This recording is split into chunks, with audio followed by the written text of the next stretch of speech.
जिंदगी की हताशाएं कभी पीछा नहीं छोड़ती। हर मोड़ पर एक नई प्रॉब्लम खड़ी होती है। हम सोचते हैं संभाल के। हाँ। और साहिल भाई, कैसे कट रही है आपकी? दोनों बीवियां खुश तो है ना? उन्होंने जीना आराम कर रखा है मैडम। दोनों की दोनों सुलग रही है। अब ऐसा क्या हो गया? अब ये ना पूछो कि ऐसा क्या हो गया। आज के टाइम में आदमी एक बीवी को खुश नहीं रख पाता, और मैंने दो बीवियां रख के खुद के पैर पे कुल्हाड़ी मार ली। ओके, आगे कॉर्नर पे रोक देना। कादम्बरी को पिक करना है।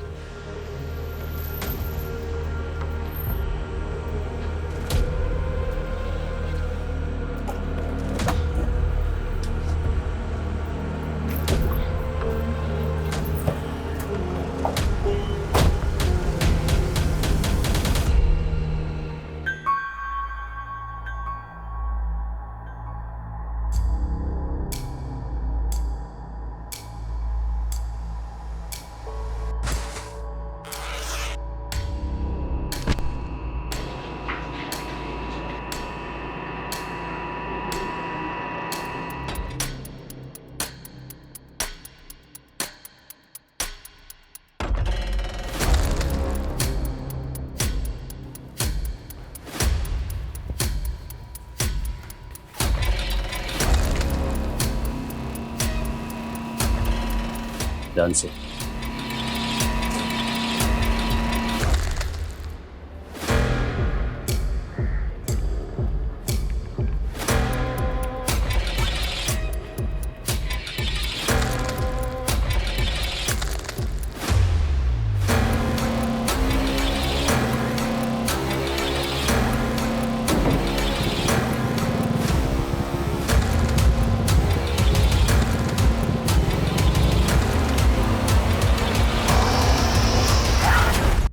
देखो, तुम्हें डरने की बिल्कुल जरूरत नहीं है। तुम मुझसे बात करो। हाँ, सच सच बताओ, नाम क्या है तुम्हारा? पेरू। पेरू। पेरू, कहाँ रहते हो तुम? तुम्हारे माता पिता कहाँ रहते हैं? अच्छा, एक काम करेंगे, उनको बुला लेंगे, फिर उनके साथ चले जाएंगे। हमारा कोई नहीं है साहब, हम तो भीख मांगते। वो सेठ हमको खाना खिलाया, बोला रोज खिलाएगा, सोने के लिए जगह भी देगा और सब स्कूल भी भेजेगा। कौन है वो आदमी? मालूम नहीं साहब। वो हमको बोला वो स्टील गेट के पास एक मार्केट है ना साहब, उधर एक दूसरा सेठ मिलेगा हमको। वो हमको एक वर्दी और साइकिल में पहचान लेते साहब। फिर हमसे बैग लेके वो हमको इनाम में 500 रुपये दे देते साहब। और हमको कुछ नहीं मालूम साहब, हमें जाने दो साहब, हमें कुछ नहीं मालूम साहब। तुम्हें मालूम है ना वो आदमी कहाँ रहता है? हाँ, तुम ले जाओगे मैं उसके पास? यहाँ पर? हाँ साहब, हम यही भीख मांगते थे साहब। कहाँ? यहाँ? हाँ, फिर उस दिन वो आदमी आया और हमको अपने घर ले गया। उसका घर कहाँ है, याद है? हाँ साहब, यही बगल में।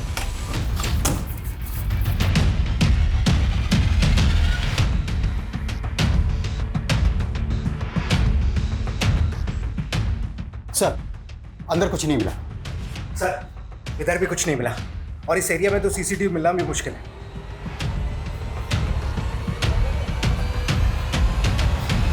उसका हुलिया याद है? कैसा दिखता था वो? नहीं सर, हमको कुछ नहीं याद है सर। देखो देखो, अगर तुम हमारी मदद करोगे तो हम तुम्हारी नहीं सर। अरे पकड़ो उसे। रुक।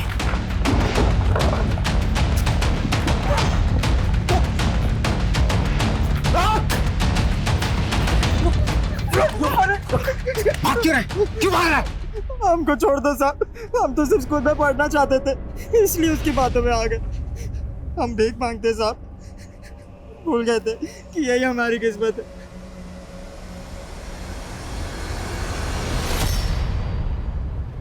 सर, उस लड़के के पास जो माल मिला है वो वैसे ही 600 किलो माल जैसा है, जैसा एमपी, यूपी, दिल्ली, राजस्थान, गुजरात, महाराष्ट्र समेत कई स्टेट्स में पकड़ा गया है, जिसका सोर्स अभी तक पता नहीं चला है। सर, हम उस बच्चे से उस आदमी का स्केच बनवा सकते हैं। माना उस बच्चे ने क्राइम किया है लेकिन है इनोसेंट। इनोसेंट? पकड़े जाने पर इमोशनल ड्रामा करना उन लोगों की ट्रेनिंग का हिस्सा होता है, और बच्चा होने की वजह से हम उन पर सख्ती भी नहीं कर पाते। पिछले 6 महीने से एक के बाद एक जिस तरह से जा रहे हैं, ऐसा लगता है बहुत बड़ी खेप आई है इंडिया में। हमें इस रैकेट के किंग पिन तक पहुंचना होगा, जो पेरू जैसे बच्चों का इस्तेमाल करके पूरे देश में जहर फैलाने का काम कर रहे हैं।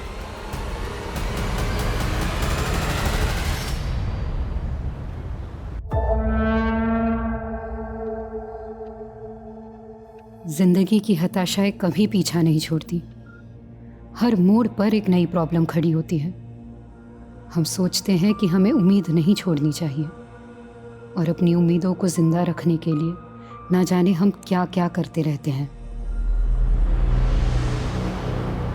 दुआओं में बहुत ताकत होती है। दुआएं पत्थर को भी सोना बना सकती हैं। समझ लो कि इस तावीज़ में जादू है, और ये जादू तुम्हारे दिल पर ऐसा असर करेगा कि तुम्हारे दिल की हर ख्वाहिश पूरी हो।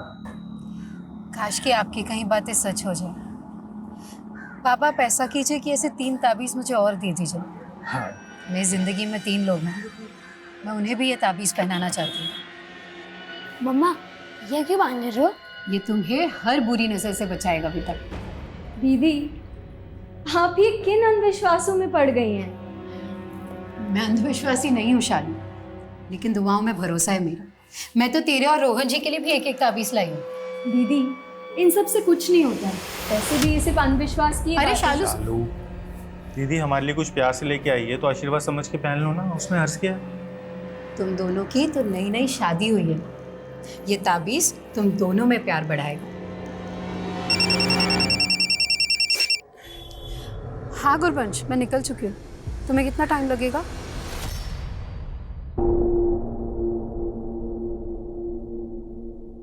कुछ और मंगा दूं तुम्हारे लिए? पेरू, तुम कह रहे थे तुम पढ़ना चाहते हो, है ना? हम तुम्हें पढ़ाएंगे, क्योंकि हम जानते हैं वो आदमी गलत है, तुम गलत नहीं हो। उस आदमी के बारे में कुछ बता सकते हो? हम आपको बताए थे ना, हमको नहीं मालूम। हम उस आदमी से एक ही बार मिले थे। देखो, हमारे पास कुछ फोटोज हैं कुछ वांटेड लोगों की। ये फोटो देख के बता सकते हो इनमें से अगर कोई है वो? देखो।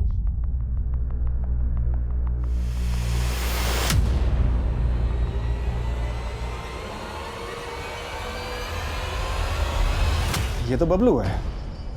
7 साल पहले एक हुआ करता था। 7 साल पहले मैंने इसे 2 किलो के साथ गिरफ्तार किया था। फिर एक कांस्टेबल की हेल्प लेकर ये कस्टडी से फरार हो गया था। लेकिन सर, बबलू को ढूंढ के भी हम किंग पिंग तक पहुंच पाए, ये कहना मुश्किल है। लेकिन ढूंढना तो होगा इस बबलू को। सॉरी सर, लेकिन इन 7 सालों में तो हम उसे ढूंढ नहीं पाए, और 7 सालों में उसका प्रमोशन हो गया, पैडलर से डिस्ट्रीब्यूटर। उसने पेरू को 7 किलो दिया, और भी ना जाने कितने लोगों को कितना कितना दिया होगा। इस चेन को तोड़ने के लिए हमें इस बार कुछ ना कुछ तो बड़ा करना पड़ेगा। सोर्स तक पहुंचना होगा। लेकिन सर, सोर्स इंडिया में नहीं हो सकता, क्योंकि ऐसा माल इंडिया में प्रोड्यूस नहीं होता है। लेकिन जिस तरह से आजकल इंडिया में आ रहा है, कुछ ना कुछ तो करना होगा। सभी बॉर्डर एरियाज, एयरपोर्ट्स, सी पोर्ट्स पर आने वाली हर शिपमेंट, हर कंटेनर पर बारीकी से नजर रखनी होगी। Got it? सर। सर,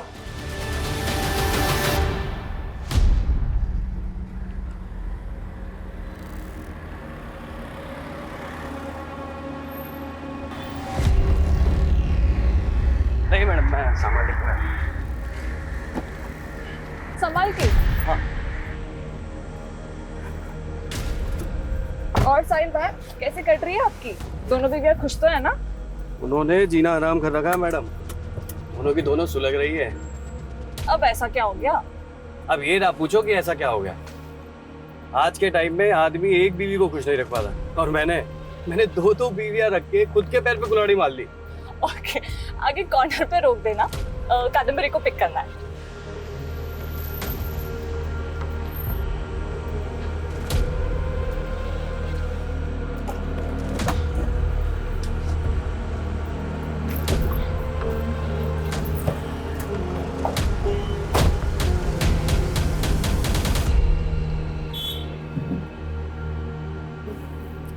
तुझे पता ही, ये साहिल भाई है ना, अपनी बीवियों की बातें कर करते। क्या हुआ? इतनी बुझी बुझी क्यों लग रही है? नहीं, कुछ नहीं। कुछ तो है। चल मत बता, अब तू हमारे साथ आ रही है ना, तो पार्टी में एंजॉय करना, ठीक है? मानव कहाँ है? वो पार्टी में नहीं मिलेगा।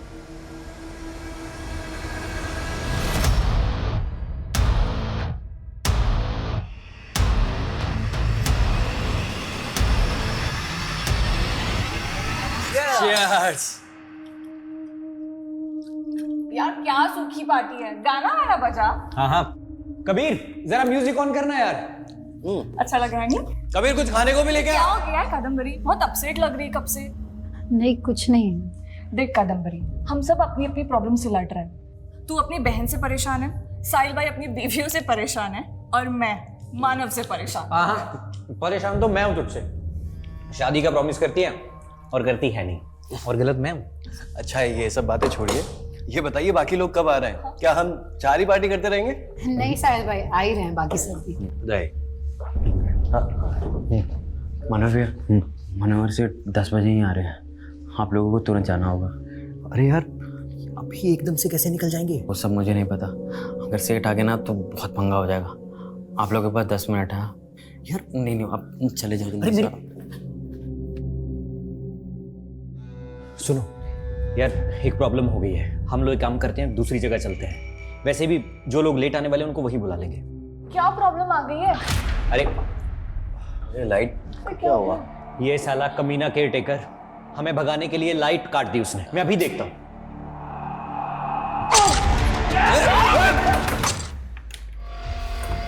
कौन है तेरे साथ? दीदी कौन आया था यहाँ पे? क्या हुआ है? अच्छा यहाँ से भगाया तूने उसको?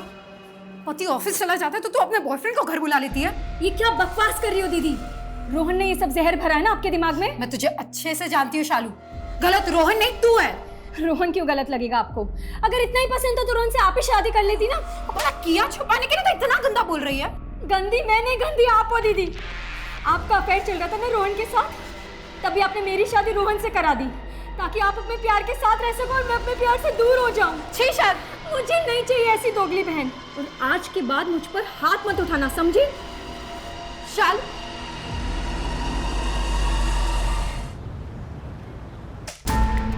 सर स्टील गेट के पास बबलू इस सीसीटीवी में कैप्चर हुआ है। सर बाइक से उतर के वो उस डायरेक्शन में गया और फिर 13 मिनट के बाद वापस आया।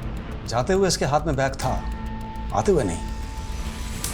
हो सकता है स्टील गेट पर जो डिलीवरी पेरू नहीं कर पाया, उसे डिलीवर करने ये खुद आया। पता चला ये स्टील गेट पर किससे मिला? सर पूछताछ जारी है, लेकिन ये बाइक इस मुकेश यादव के नाम पे रजिस्टर्ड है।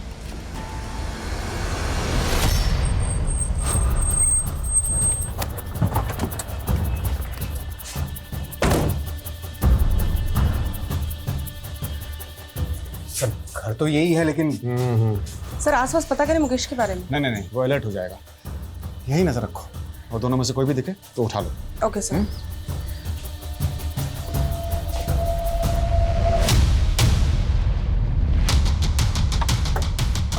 आइए सर, मैंने कॉल किया था।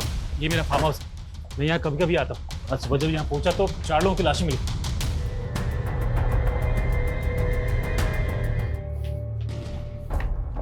कौन है ये लोग? सर मैं इन लोगों को नहीं जानता। अच्छा, आपके घर में 4 मर्डर हो गए हैं और आप कह रहे हैं कि आप इनको जानते तक नहीं है? सर मैंने कहा ना आपसे, मैं यहाँ रहता नहीं हूँ, कभी कभी आता हूँ। मेरा केयर टेकर रहता है यहाँ, पता नहीं वो भी कहाँ गायब है सर। कौन केयर टेकर? कबीर नाम है उसका, यूपी का रहने वाला है, लेकिन पिछले कई सालों से मैंने उसको यहाँ पर घर की देखभाल के लिए रखा था। अब मेरी समझ में नहीं आ रहा वो अचानक कहाँ चला गया। और तो मतलब आप ये कहना चाहते हैं कि ये सारे मर्डर्स आपके केयर टेकर ने किए? क्या बोलूँ सर, मेरे कुछ समझ में नहीं आ रहा। सर कल से ना मुकेश यादव घर आया है, ना ही बबलू को वहाँ देखा गया है। लेकिन सर मुकेश यादव का नंबर मैंने पता किया है, उसका फ़ोन अभी ऑफ आ रहा है। उसका CDR निकलवाओ और उसका फोन सर्वेलेंस पर डलवा दो। Okay sir. सर कम मनीष। सर हम यहाँ बबलू को ढूंढ रहे हैं, और वहाँ उड़ीसा पोर्ट पर आज सुबह एक शिपमेंट सीज हुई जिसमें 1500 किलो। 1500 किलो? Yes sir.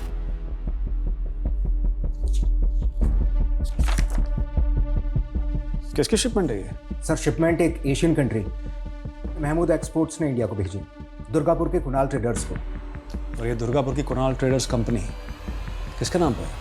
आप हमसे ऐसे सवाल क्यों पूछ रहे हैं सर? हमें सर ऐसा की होचे सर, ये हम पे अन्याय हो रहा है सर। सुदेव के पिताजी स्वतंत्रता सेनानी थे और आप हम पे ऐसा आरोप लगा रहे हैं सर। वेस्टर्न एशियन कंट्री की महमूद एक्सपोर्ट के बारे में तो जानते होंगे आप?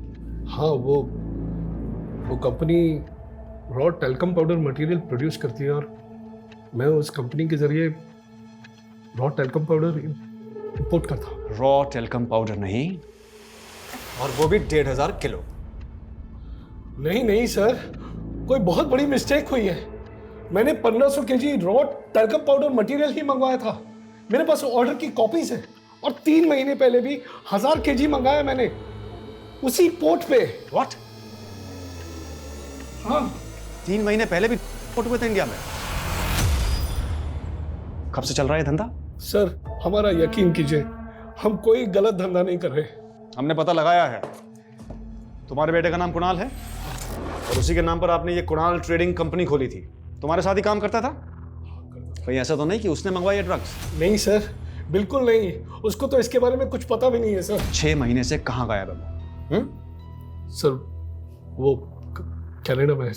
तो कनाडा में बैठ के करता है ये धंधा? नहीं सर, वो सिर्फ हमसे रूठ के कनाडा चला गया और वहां के एक लड़के से उसने शादी की और हम उस शादी के खिलाफ थे, बस सर। 6 महीने पहले जो 1000 किलो माल मंगवाया था वो कहाँ है? दिल्ली की अलीपुर की एक कंपनी है, तनेजा कंज्यूमर प्रोडक्ट्स, और इस बार भी वो माल इन्हीं को जाने वाला था, उसी पोर्ट से। तो यानी कि इंपोर्टेड माल को रिसीव करने के लिए तुम्हारा भी एक आदमी रहता होगा पोर्ट पे? नहीं सर, तनेजा कंज्यूमर का मैनेजर राजेश पांडे वो गया था पोर्ट पे माल लेने के लिए। अगर राजेश पांडे मैनेजर है तो तनेजा कंज्यूमर कंपनी का मालिक कौन है?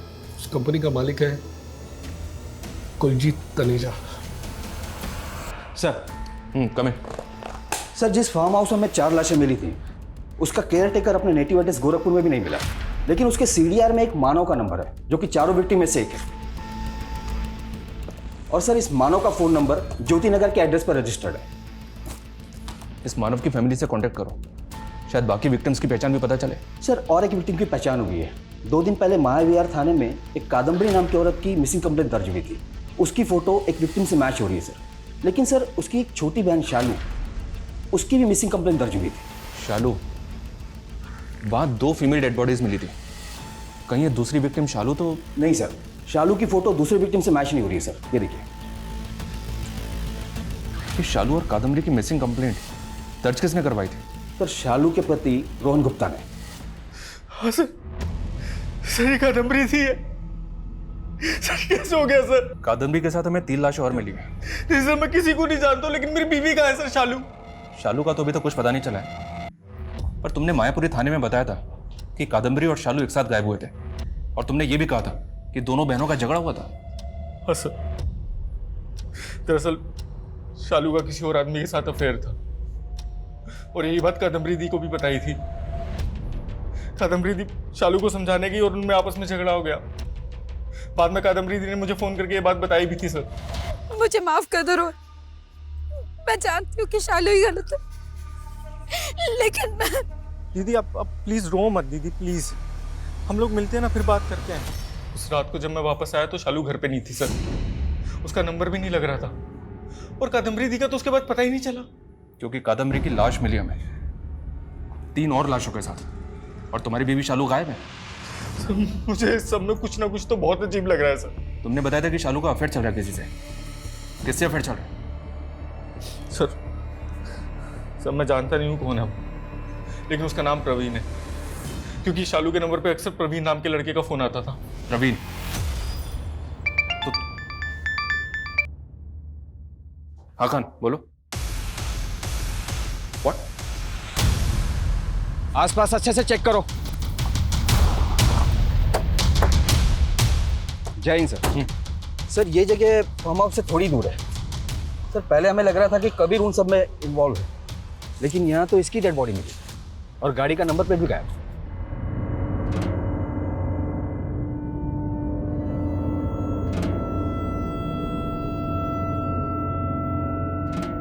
खान, तुम तो मानव के एड्रेस पे भी गए थे ना? हाँ सर। सर, मानव किराए के घर में अकेले रहता है। काफी पहले उसने वो घर भी छोड़ दिया, अब कहाँ है कुछ पता नहीं। बस इतना पता चला है कि वो मॉडलिंग करता था और मनोहर का वो बंगलो शूटिंग के लिए किराए पर भी दिया जाता है। मानव मॉडल था, और मायापुरी थाने की पुलिस ने बताया था कि कादम्बरी गारमेंट का बिजनेस करती थी। फिर ये बाकी 2 विक्टिम्स कौन है? और ये कादम्बरी की बहन शालू के गायब होने की कहानी भी मुझे अटपटी लग रही है। सर, 5 मर्डर हुए, कुछ समझ में नहीं आ रहा कि इन सारे मर्डर का मोटिव एक ही है या फिर किलर सिर्फ किसी एक को मारना चाहता था और बाकी सब उसके शिकार बन गए। खान, इसके लिए हमें विक्टिम की जिंदगी में उतरना होगा। एक काम करो, पता करो ये शालू कहाँ गायब है, और इस गाड़ी के चेसिस नंबर से पता करो कि गाड़ी किसके नाम पे रजिस्टर्ड है। सर मैंने क्या किया सर? तूने झूठ बोला है हमसे। 10 तारीख को तूने अपने बंगलों पे बुला के मैं वो लाशें दिखाई, जबकि 9 तारीख की रात को 12 बजे तक तेरा फोन बंगलों पे एक्टिव था, और अब अपने केयरटेकरों को गायब कर कोई शक जता रहा है। सर मैंने कोई खून नहीं किया है, मैं तो उनको जानता तक नहीं सर। झूठ मत बोल। तू अपना बंगलो किराए पे देता था शूटिंग के लिए, और उन चारों विक्टिम में से एक विक्टिम मानव, वो फिल्म लाइन से जुड़ा था। उसने पहले भी तेरा बंगलो किराए पे लिया था। शूटिंग, बंगले का बुकिंग, वो सब कबीर देखता था सर। मानव को मैं कभी नहीं मिला। देख सच सच बोल दे वरना। सब बताता हूँ। दरअसल उस रात मैं वहाँ अपनी गर्लफ्रेंड के साथ गया था, और वहाँ जाके वो लाशें देखी। मेरी पत्नी को पता चल जाता तो बहुत बड़ी प्रॉब्लम हो जाती सर। मधु नाम है ना तेरी गर्लफ्रेंड का, अब उसके घर पे ताला लगा है, उसका फोन भी बंद है, उसको भी गायब किया ना तूने, ताकि तेरा सच सामने ना आ जाए। नहीं सर, मैं सच बता रहा हूँ सर। वो दरअसल NRI है, यूरोप में रहती है। उस दिन वो आई थी और अगले दिन उसको जाना था।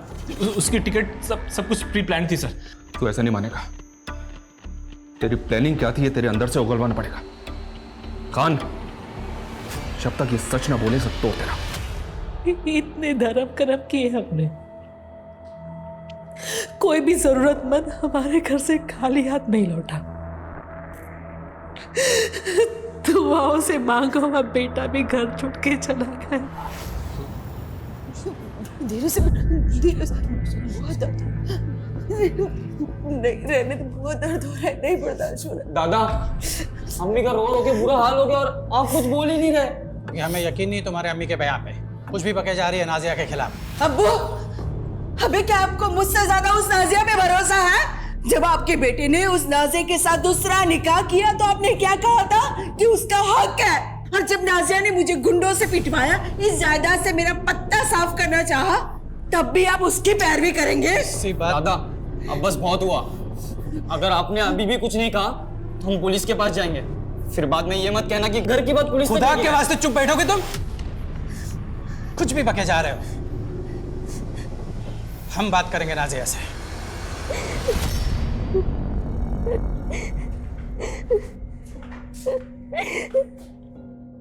बेटी, अब्बू, अब्बू, ये क्या हालत है? सब इसने किया। ये कामिल ने मेरी आबरू, मैं इसकी छोटी अम्मी हूँ, और इसने मेरे साथ। ये झूठ बोल रही है दादा। लेकिन ये तो कह रहा था कि तूने गुंडे भिजवाए थे इसके अम्मी को पिटवाने के लिए। अब्बू ये झूठ बोल रही है, अपने बेटे की करतूत छुपाने के लिए नाटक कर रही है। मैं नाटक करूंगी? कर रही हो। कमीनी कहीं कि मैं तो तुझे जिंदा नहीं छोड़ूंगी। तुम दोनों का इलाज अब तुम्हारा शौहर ही करेगा। अब झूठ बोलने का कोई फायदा नहीं है। हमने पता लगा लिया है कि वेस्टर्न एशियन कंट्री की महमूद एक्सपोर्ट्स एक सस्पिशियस कंपनी है जो डील करती है, और दिल्ली की अलीपुर की तनेजा कंज्यूमर कंपनी वो तो एग्जिस्ट ही नहीं करती। लेकिन सर मेरी कंपनी कुणाल ट्रेडर्स तो एग्जिस्ट करती है। मेरी गलती सिर्फ इतनी थी कि मैंने अपनी कंपनी उन क्रिमिनल्स को रेंट पे दे दी। मुझे तो पता भी नहीं कि एक मिनट, रेंट पे दे दी मतलब? 5 महीने पहले मुझे एक ईमेल आया सर। वो मेल कुलजीत तनेजा की मेल आईडी से आया था। उस कंपनी का मालिक, उसने मुझे लिखा कि वो एक कंट्री से रॉ टेल्कम पाउडर इंपोर्ट करना चाहता है, लेकिन उनके पास इंपोर्ट लाइसेंस नहीं था, इसलिए वो मेरी कंपनी से ये सारा माल इंपोर्ट करना चाहता था। क्या नाम बताया आपने कंपनी के ओनर को? कुलजीत तनेजा। हाँ सर, फ़ोन पे बात करते करते उन्होंने मेरा पेमेंट प्रोसेस कर दिया। फिर मैंने उनकी गाइडेंस पे महमूद एक्सपोर्ट का ऑर्डर प्रोसेस कर दिया सर। तो 3 महीने पहले जब पहली शिपमेंट आई और राजेश उसको लेकर दिल्ली गया तो राजेश तो मिला होगा आपसे? नहीं सर, मेरी तनेजा और राजेश से सिर्फ फ़ोन पे बात होती थी बस। फोन पे बात हुई? Phone, it's a fake phone, fake ID, fake company, इतना तो जानते होंगे आप। सर मुझे मालूम तो था कि कुछ तो गलत हो रहा है, ये लोग कुछ तो गलत कर रहे हैं, लेकिन मैं बहुत ज़रूरतमंद था सर। मैं अपनी ज़रूरतों में फंस गया था। भले मेरी इस कंपनी में मेरी बीवी का नाम है, लेकिन उसका इससे कुछ लेना देना नहीं है। अपनी से जाने दो साहब, और जो सज़ा देनी है मुझे दे दो। सर मनोहर की गर्लफ्रेंड मधु का फ़ोन ऑन हुआ है। वो वाकई में यूरोप में, और वो कह रही है कि वो किसी भी मर्डर के बारे में नहीं जानती। और मनोहर कह रहा है कि मधु झूठ बोल रही है। और एक बात है सर, गाड़ी के चेसिस नंबर से पता चला है कि वो किसी कमर्शियल कैब का नंबर है, किसी इमाम शेख के नाम पर। ये देखिए।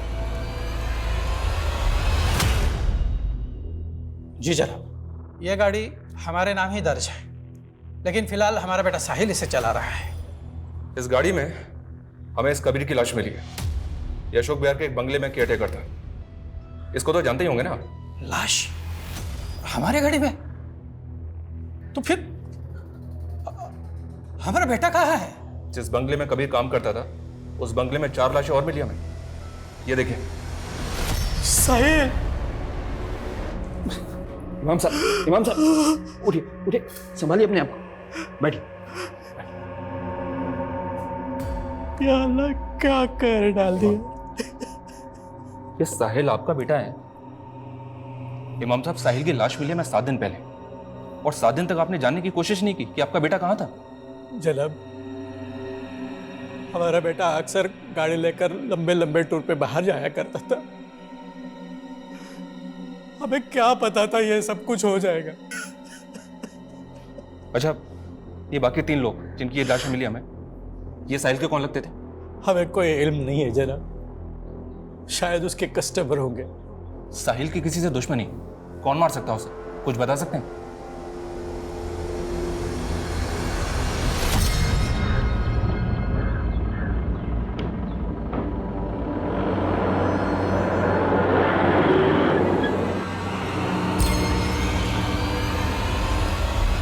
काबिल का है काबिल? अरे मैं उस कमीने को छोड़ूंगा नहीं हाथ में। अभी उस नाजिया पे भरोसा कर रहे, मुझ पर नहीं। अरे सुनिए मेरी बात। क्या क्या उस क्या कमीने ने नाजिया के आबरू पे हाथ डाला है और उसको छोड़ूंगा नहीं। नाजिया उसकी छोटी अम्मी है और वो कहाँ है तुम्हारा बेटा? उसको जिंदा दफन कर दूंगा मैं। अगर मेरे बेटे को कभी हाथ भी लगाया ना तो जिंदा दफन कर दूंगी तुम्हें। चलो निकलो यहाँ से और जाके अपनी नाजिया के पल्लू से बंधो। निकलो यहाँ से। छोड़ूंगा नहीं इसको। चल, और कभी आना नहीं तो मार दूंगी।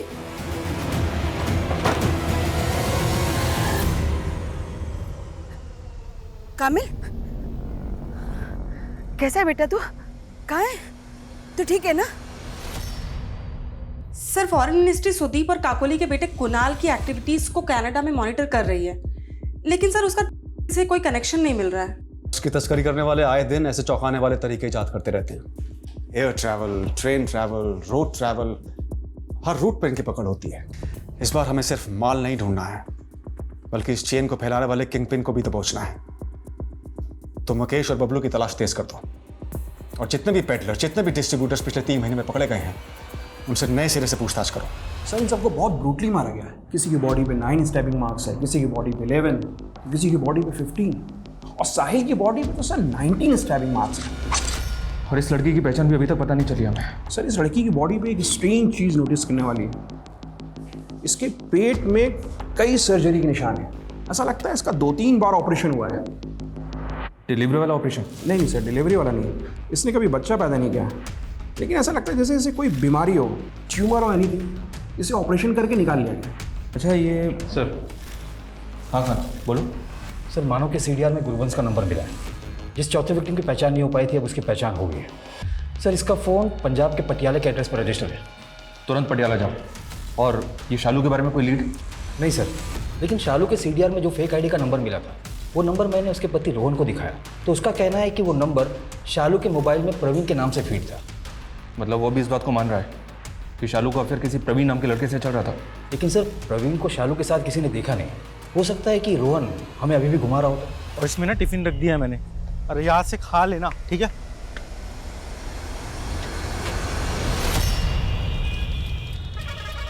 हाँ, गुरबंश थोड़ी अपने माँ के साथ यहाँ रहती थी। 2 साल पहले उसकी माँ गुजर गई, उसके बाद गुरबंश यहाँ नहीं आई। गुरबंश कहाँ होगी, कोई अंदाजा है? वो तो कनाडा चली गई। एक एनआरआई लड़के के साथ शादी की थी उसने। कौन एनआरआई? वो तो मालूम नहीं सर। सर। यस कला। सर, सुदीप ने जो कुलजीत और राजेश के फेक आईडी और नंबर्स दिए थे, उसमें से राजेश की आईडी के सीडीआर मैंने चेक किए हैं। सर, उसमें बाकी आईडीज तो फेक हैं, लेकिन एक नंबर मिला है शालू गुप्ता का। Shalu Gupta? Yes sir. Sir, उसे रायपुर पुलिस भी ढूंढ रही है। सुदीप के शिपमेंट पकड़े जाने के 10 दिन बाद 5 मर्डर हुए थे सर। सर, उसमें से एक थी कादम्बरी। कादम्बरी शालू गुप्ता की सिस्टर है, और सर शालू इस केस में प्राइम सस्पेक्ट है। ये फेक आईडी का नंबर तो हमने शालू के सीडीआर में भी नोटिस किया था। शालू के पति ने हमें बताया था कि शालू के फ़ोन में ये नंबर प्रवीण नाम से फीड था। और राजेश की तरह ये नाम भी फेक होगा। और अब ये फ़ोन एक ऐसा क्रिमिनल इस्तेमाल कर रहा है जो हज़ारों किलो तस्करी में इन्वॉल्व है। क्या शालू का ऐसा कोई कनेक्शन मिला? नहीं, वो तो अपनी बहन कादम्बरी की गारमेंट शॉप में पार्टनर थी जिसका मर्डर हुआ था। और ऐसे 4 मर्डर्स और हुए। शालू के अलावा कोई और सस्पेक्ट? हमारा सस्पेक्ट उस बंगलों का मालिक मनोहर भी है और शालू के पति रोहन पे भी हमारा शक है। लेकिन रिसेंटली हमें ये पता चला है कि साहिल का बेटा कामिल भी गायब है, जो उसकी पहली पत्नी आसमा से था। साहिल के फादर ने हमें आसमा के बारे में नहीं बताया, बल्कि उसकी दूसरी पत्नी नाजिया के बारे में ही बताया था। हमने नाजिया से इंक्वायरी की तो उसने बताया कि कामिल ने उसका रेप किया था और आसमा का कहना है कि नाजिया के आरोप झूठे हैं। लेकिन ये कामिल अभी भी गायब है और उसकी अम्मी, नाजिया और इमाम, ये सब लोग हमारी रडार पे हैं। जुड़ा हुआ कुछ भी अभी तक इस केस में पता नहीं चला है। कबीर को छोड़ के बाकी लोगों के सीडीआर में एक दूसरे के नंबर हैं। ये सारे लोग एक दूसरे को जानते थे। इतना पता चला है कि गुरवंश और मानव लिव इन पार्टनर थे, लेकिन गुरवंश के नेबर्स ने बताया कि गुरवंश की शादी एक एनआरआई लड़के से हुई थी। और एक खास बात, ये साहिल एक कैब ड्राइवर था, लेकिन इसके पास एक और कैब थी जिसे इसका बेटा कामिल चलाता था। और कामिल अब एक कैब के साथ गायब है। अगर आपको कामिल या शालू किसी के बारे में कोई भी लीड मिले तो हमें ज़रूर बताइएगा।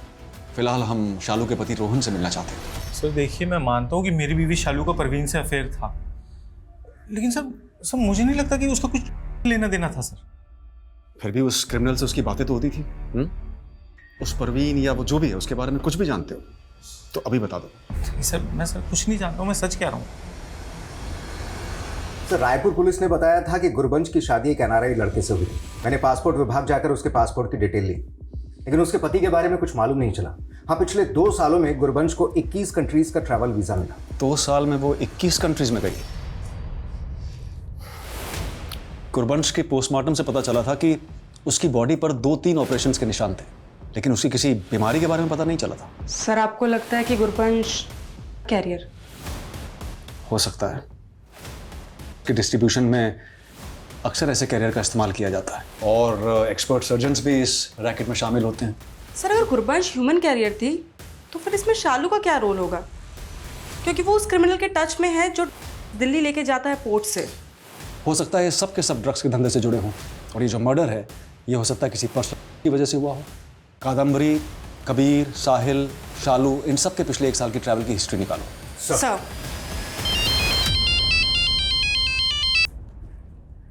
जैसे इंस्पेक्टर, कामिल को एमपी बॉर्डर पे पकड़ा हमने। उसके कैब के टायर में काफ़ी मात्रा में मिले हैं। मानव के बारे में भी एक इन्फॉर्मेशन है, वो काफ़ी सेलिब्रिटीज़ के टच में था। हमारी खबरी का कहना है कि वो फिल्म इंडस्ट्री में अप्लाई करता था।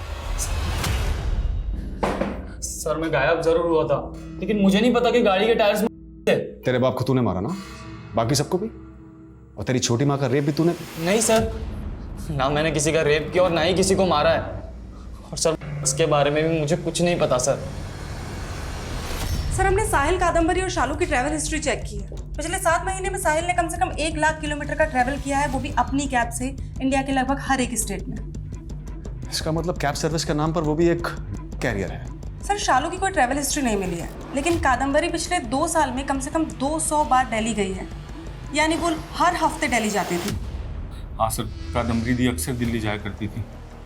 सर अब किस काम से जाती थी वो तो नहीं पता है, लेकिन सर वहाँ कोई फ़कीर बाबा है जिन्हें वो बहुत मानती थी। कौन फ़कीर बाबा? कहाँ रहते हैं ये तो मुझे भी नहीं पता, लेकिन दिल्ली में कोई तुकमान गेट के पास कोई रहमान गली जहाँ वो रहते थे। सर वहाँ से वो ताबीज़ लाती थी और इनफैक्ट वो ताबीज़ तो उन्होंने हमें भी दिया था। ये देखिए, ये ताबीज़ हम देख सकते हैं इफ़ यू डोंट माइंड? जी सर, श्योर। Thank you.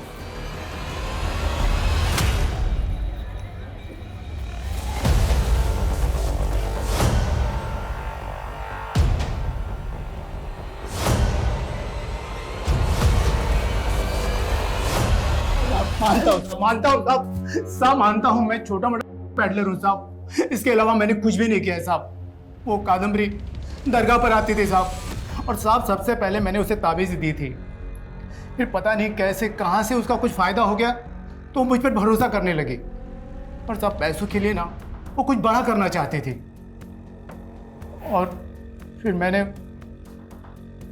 उसे एक ऑफ़र दे दिया साहब। कैसा ऑफ़र? वो जहाँ से मैं खरीदता था ना साहब, तो उसके मालिक को ना वो यहाँ से वहाँ करने के लिए आदमी लगते रहते थे। मैंने कादम्बरी को उनसे मिला दिया और कादम्बरी की वहाँ पर अच्छी सेटिंग हो गई साहब। कौन है वो आदमी जो कादम्बरी को माल देता था? वो सब लोग उसको भाईजान भाईजान कहते हैं साहब। बाकी न तो मुझे उसका नाम पता है और ना ही ठिकाना साहब।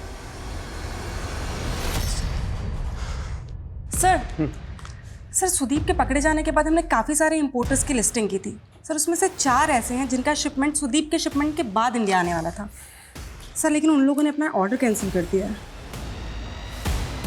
तो इन चारों के बिजनेस और इनकी एक्टिविटीज को क्लोजली मॉनिटर करो। Okay sir.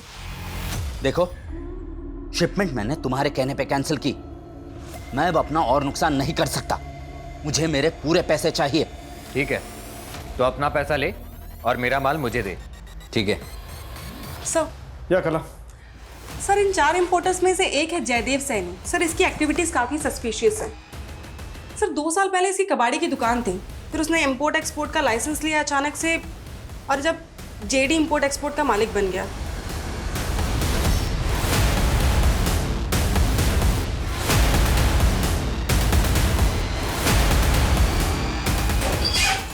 थैंक यू, तुम्हारा माल निकल रहा है।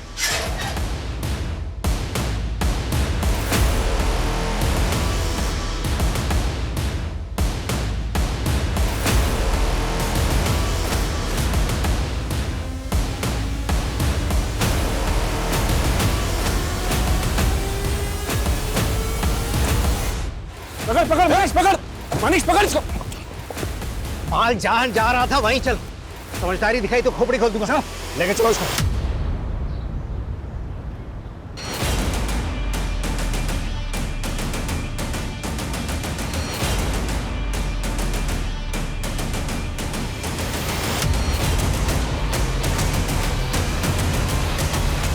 हाँ, मैं ही कादम्बरी को इस धंधे में लेके आया था।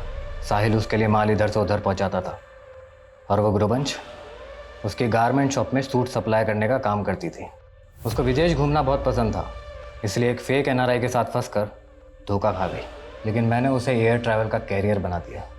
वो भी मेरी मुरीद थी, और कादम्बरी की बहन शालू भी। मतलब प्रवीण भी तू ही है और राजेश भी तू ही है। सुदीप को तूने ट्रैप किया? नहीं, वो तो बड़े भाई का काम था। बड़ा भाई कौन? कुलजीत। कुलजीत, दलजीत, बहुत नाम है उनके, लेकिन असली नाम क्या है वो मुझे भी नहीं पता। सब याद आ जाएगा, सब बोलेगा तू। पहले ये बोल, शालू कहाँ है? मार दिया मैंने उसे। वो क्या है ना, कादम्बरी के साथ काम करते हुए भाग गई थी। वो भी मुझे पसंद करती थी, इसलिए मैं उसके साथ मज़े करने लग गया। जब कादम्बरी को पता चला कि शादी के बाद भी मैं शालू को घुमा रहा हूँ, तो उसने मुझे एक थप्पड़ जड़ दिया। कहा था ना तुझे कि धंधा अपनी जगह, रिश्ता अपनी जगह। मेरी बहन से दूर है, तू समझा? बस उसका थप्पड़ चुभ गया मुझको। और वैसे भी सुदीप के शिपमेंट के पकड़े जाने के बाद मैं हर उस इंसान को अपने रास्ते से हटाना चाहता था जो मुझे जानता था। इसलिए मैंने एक बड़ी डील का ऑफर दिया सबको, और मिलने बुलाया। उनको बोला कि जो भी पुराना माल उनके पास है सब ले आए, और अपना आदमी भिजवा के उनको मरवा डाला। उन सबको मारने से पहले जब शालू मुझसे मिलने आई थी तो मैंने उसको भी मार कर गाड़ दिया। अब ये बता, तेरा बड़ा भाई कुलजीत कहाँ है? आप उस तक कभी पहुंच नहीं पाओगे, और ये धंधा दशकों तक जैसा चलता आ रहा है आगे भी वैसा ही चलता आएगा। गलत फहमी में तू, जैसे तुझे पकड़ा ना वैसे कुलजीत जैसी बड़ी मछली को भी पकड़ लेंगे हम, समझा?